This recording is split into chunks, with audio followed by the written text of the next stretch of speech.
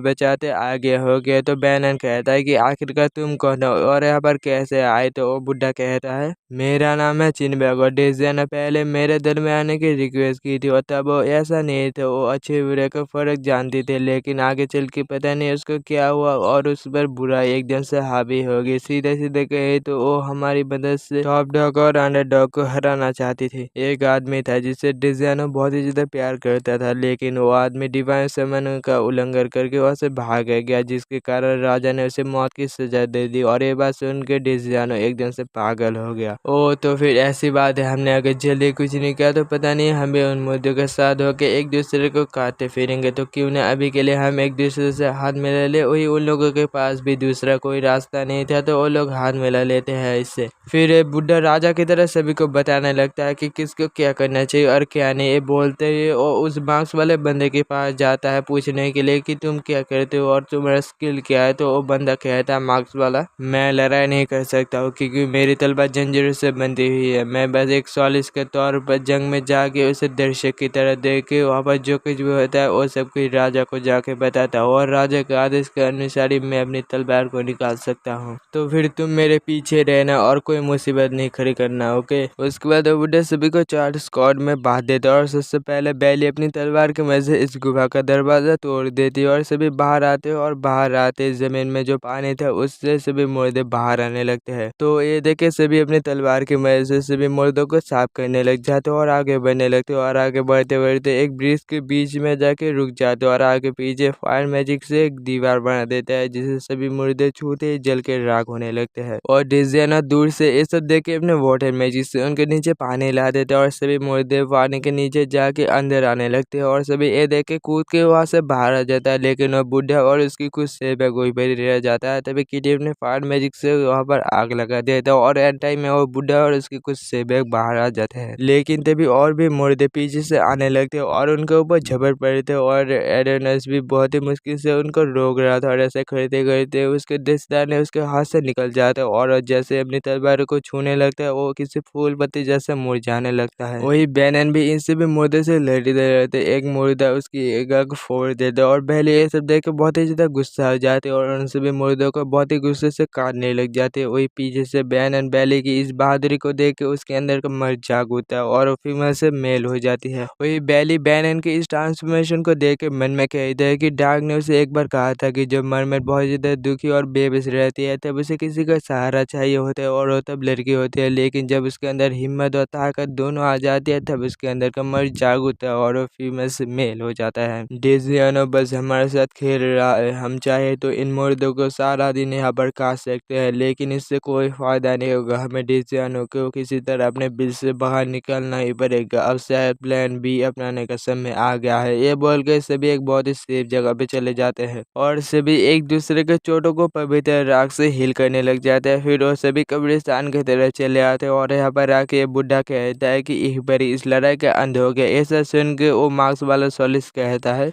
ये तो कब्रिस्तान है और यहाँ पर काफी सारे बॉडीज होंगे और डेजियानो अगर यहाँ पर आ गया तो इन बॉडीज को तो वो अपने हथियार की तरह भी यूज कर सकते हैं। हम जानते हुए भी शेर के मुंह में हाथ डाल रहे हैं। तभी यहाँ पर कई सारे ज़ॉम्बीज आ जाने लग जाते हैं। इधर ये सभी भी लड़ाई के लिए बिल्कुल तैयार थे। उधर जमीन के नीचे से भी ज़ॉम्बीज बाहर आने लगते हैं। तभी डेजियानो अपने वाटर मैजिक से वहाँ चारों तरफ पानी ला देती है और ये देख के सभी ऊपर भागने लगते हैं और पता नहीं इस बुढ़े को क्या खुजली होती है और डेजियानो के आने का इंतजार करता है। और जैसे डेजियानो अपनी तलवार को बाहर निकालता है ये बुढ़े से भागने लग जाता है लेकिन इसकी स्पीड कम होने के कारण डेजियानो अपनी तलवार से इस बुढ़े का एक पैर अलग कर देता है और ये देख के बैली और एडेनस नीचे आके इस बुढ़े को उठा के ऊपर चले आते हैं। और तभी किटी अपने फायर मैजिक से इस पूरे एरिया को आग लगा देते हैं और सभी आग में जलने लग जाते हैं और कुछ समय के लिए सब कुछ एकदम शांत हो जाता है। उसके बाद मार्क्स वाला बंदा इस बुढ़े के अलग हुए पैर को पवित्र राख से जोड़ देता है। तभी नीचे से 3 मोटे मोटे ज़ॉम्बीज़ ऊपर आने लग जाते हैं और ऊपर आके ही फंस जाते हैं और उसके खून से डेजियानो बाहर आती है और सभी को फिर से काटने लग जाती है। इधर ये सिंग वाला आदमी कहने लगता है कि मैं इतनी दूर आके तो नहीं मर सकता, इतनी दूर आके तो नहीं। लेकिन गाइस जो कहते हैं ना जो ज्यादा फेंकता है उसकी मौत पहले होती है, उसी तरह डेजियानो इसका भी काम तमाम कर देता है। अब डेजियानो इस बूढ़े की तरफ बढ़ने लगता है और अपनी तलवार से इसके अंदर घुसा नहीं वाला था तभी उसके सामने वो मार्क्स वाला सोलिस आ जाता है और वो तलवार उसके अंदर घुस जाता है और वो मार्क्स वाला सोलिस प्लीज के आदेश के पहले ही अपनी तलवार को निकाल के डेजियानो की तलवार को मारता है जिसके कारण डेजियानो अपने पानी से बाहर आ जाती है। उसके बाद एडेनस और डेजियानो के बीच लड़ाई शुरू हो जाती है और बैली दूर से डेजियानो की तलवार देख के चौंक जाते हैं क्योंकि डेजियानो की तलवार डेजियानो के हाथ से जुड़ी हुई थी और डेजियानो की तलवार डेजियानो को चोट भी पहुंचा रहा था।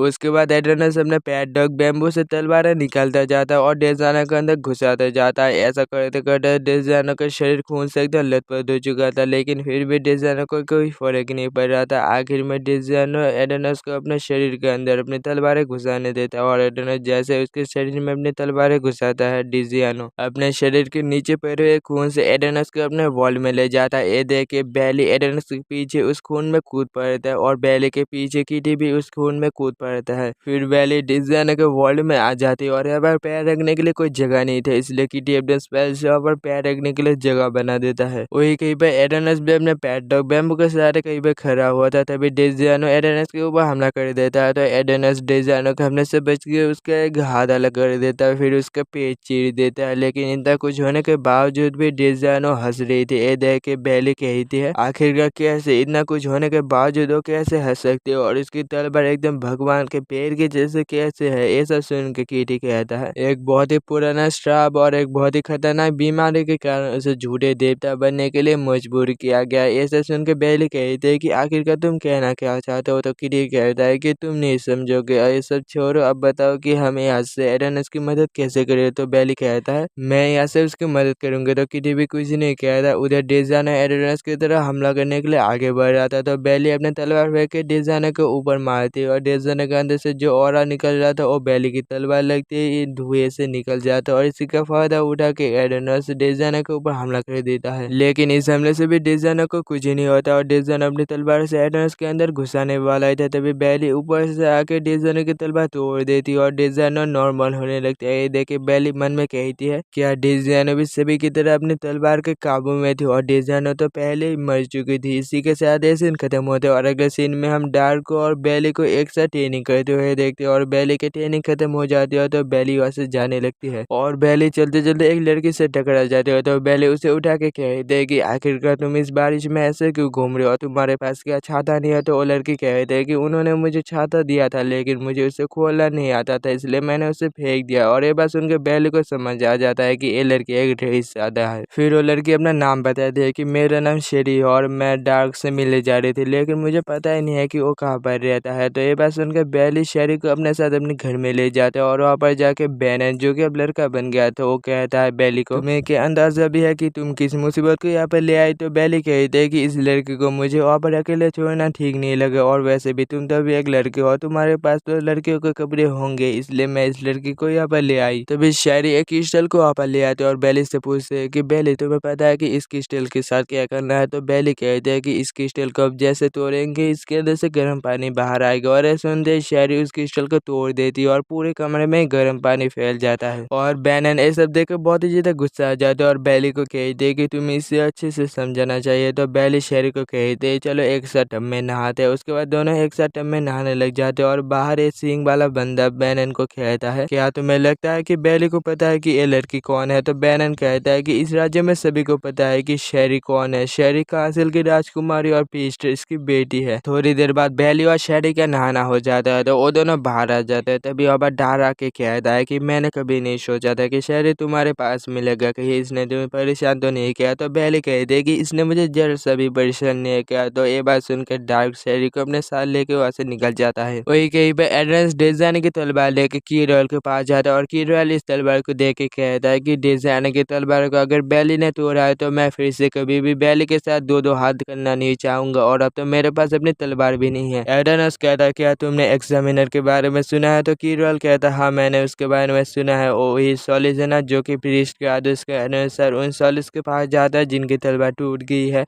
एडेनस कहता है अभी उस सॉलिस का काम मैं कर रहा हूँ और मुझे पवित्र राख के बदले में एक और राख दिया गया है जिससे कोशिश की राख कहा जाता है और उस राख को लेके मैं उन सॉलिस के पास जाता हूँ जिनकी तलवार टूट गई है और उनकी तलवारों को पुनर्जीवित करके मैं उनकी परीक्षा लेता हूँ। क्या तुम मुझे बता सकते हो कि तुम उन सॉलिस की परीक्षा कैसे लेते हो। तो एडेनस कहता है कि कोई भी तलवार अगर पुनर्जीवित होता है तो वो तलवार अपने यूजर की परीक्षा लेता है। ओ तो फिर डार्क ने जब डेजानी की तलवार को तोड़ दिया तो तुमने डेजानी की तलवार को दोबारा पुनर्जीवित किया। तो एडेनस कहता है कि डेजाने की तलवार को मैंने पुनर्जीवित किया लेकिन उसकी तलवार ने डेजानो को पोसेस कर लिया और मैं खाटा कॉम्बे से डेजानो को ही खत्म करके आ रहे हैं और प्रीस्ट ने मुझे आदेश दिया है कि तुम्हारी तलवार को डेजाने की तलवार को मिला के मैं दोबारा ठीक करूँ लेकिन ये तलवार भी अगर डेजाने की तलवार जैसे तुम्हें प्रोसेस कर लेता है तो मैं इसे दोबारा तोड़ दूंगा। इसके बाद एडेनस अपना काम शुरू कर देता है और डेजानो और कीरॉयल की तलवार मिलकर एक नई तलवार का जन्म होता है जिसका नाम लेग्ने होता है और देवताओं की भाषा में इसे खुशखबरी आने का संकेत माना जाता है। ये बात सुन के एडेनस कहता है कि तुम्हें ये बात कैसे पता। तो कीरॉयल कहता है कि मुझे इस तलवार ने बताया है ये बात। फिर अगले सीन में एडेनस और बेली को हम एक से खाना खाते हुए देखते हैं। वही बेली एडेनस को कहते हैं कि बैनन और ग्वेन डार्क को लेके बार बार मेरा मजाक उड़ा रहे थे लेकिन मैं डार्क को पसंद नहीं करती। कभी कभी तो मुझे लगता है कि मैं अपने बाल और कान कटवा के बिल्कुल तुम जैसा बन जाओ। तो बेली कहते है कि आखिरकार तुम ऐसा क्यों बोल रहे हो। तो एडेनस बेली के पास जाके बैठ के बोलता है कि मैं तुम्हें तुम्हें पसंद करता हूँ, क्या तुम मुझसे शादी करोगे? और ये बात सुन के बेली का चेहरा शर्म से लाल हो जाता है और बेली कहती है अगर आगे चल के मुझे तुमसे प्यार होता है तो मैं तुमसे शादी कर लूंगी। अब बेली एडेनस को कहते है कि तुम अपनी खुद की तलवार नहीं बना सकती हो ना। तो एडेनस कहता है कि मुझे लगा था कि मैंने तुम्हें बताया है, ये बातें सुनो।